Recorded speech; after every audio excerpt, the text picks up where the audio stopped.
त्या महापुरुषांच्या बद्दल प्रत्येकाला एक आदर असतो, त्यांचा सन्मान ठेवला गेला पाहिजे। कुणाच्याही त्याच्यातनं भावना दुखवल्या जाणार नाही ह्याबद्दलची काळजी ही प्रत्येकाने त्या ठिकाणी घेतली गेलीच पाहिजे, अशा विचाराचा मी स्वतः आहे।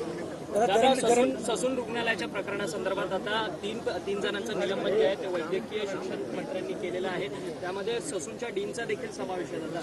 ह्यामध्ये आम्ही सुरुवातीलाच राज्याच्या मुख्यमंत्र्यांनी, राज्याच्या गृहमंत्र्यांनी, राज्याच्या अर्थमंत्र्यांनी, तिथल्या पालकमंत्र्यांनी सुरुवातीलाच सांगितलं की ह्यामध्ये कुठल्याही प्रकारचा हस्तक्षेप न होता जे कोणी दोषी असतील त्यांना त्यांच्यावर कारवाई झाली पाहिजे आणि तशा प्रकारचा तपास चाललेला आहे।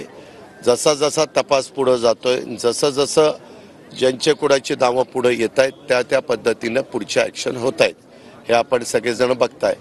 ज्या मुलांनी तो ॲक्सिडेंट घडवला त्यालाही तोही आतमध्ये घेतलेला आहे, त्याच्या बापालाही आतमध्ये घेतलेला आहे, त्याच्या बापाच्या बापालाही आतमध्ये घेतलेला आहे। म्हणजे जे कायद्याने नियमाने चौकशी करायची असते त्या सगळ्या संदर्भातली चौकशी चाललेली आहे, हे आपण पण सगळेजण बघताय।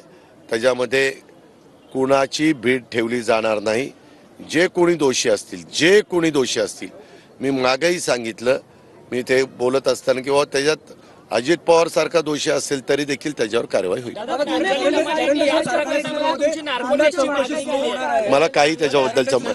मला त्याच्याबद्दलचं काही माहिती नाही। तुम्ही काय करता पत्रकार मित्र, काही तुम्हाला माहिती नसतं, काही पण बातम्या पसरवतात। त्याच्यामधला एक कागद तुम्ही दाखवा की चौकशी चाललेली आहे, दाखवा ना।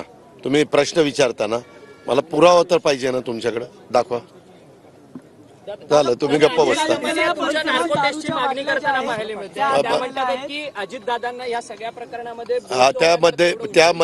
त्यामध्ये माझी नार्को टेस्टची तयारी आहे, पण मी नार्को टेस्ट मध्ये क्लिअर निघालो तर तिनं परत कुठं तुमच्या पुढे यायचं नाही, गप्प घरी बसून संन्यास घ्यायचा आहे का ती तयारी? दारूच्या बाटल्यांचा खत सापडलेला आहे, तर माझी नार्को टेस्टची तयारी आहे असं अजित पवार यांनी म्हटलेलं आहे।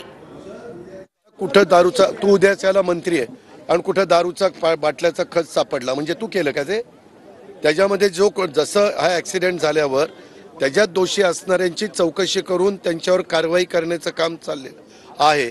तशा पद्धतीनं दारूच्या बाटल्याचा खप काय कुठं तुला सापडला किंवा पाहायला मिळाला, तिथं जे कोणी दोषी असतील, कशा बाटल्या आल्या, कुणी बाटल्या आल्या, त्याचा टॅक्स भरला गेलेला आहे का, एक्साईजचं त्याच्याबद्दलचं काय मत आहे, याची सगळ्याची चौकशी होईल। त्या डुप्लिकेट आहे का ओरिजिनल आहे, ह्या सगळ्या गोष्टी तपासायच्या असतात। त्या तपासून आम्ही एक बघत असतो, आपल्या देशातली आपल्या राज्यातली कायदा सुव्यवस्था चांगली राहावी।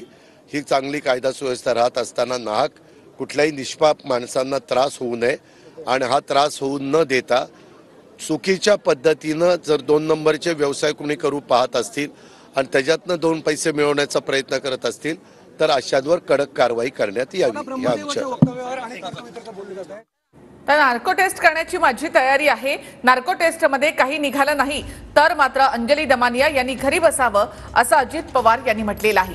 अंजली दमानिया यांनी अजित पवारांची नार्को टेस्ट करा अशी मागणी केली होती, त्यावर अजित पवारांनी असं उत्तर दिलेलं आहे।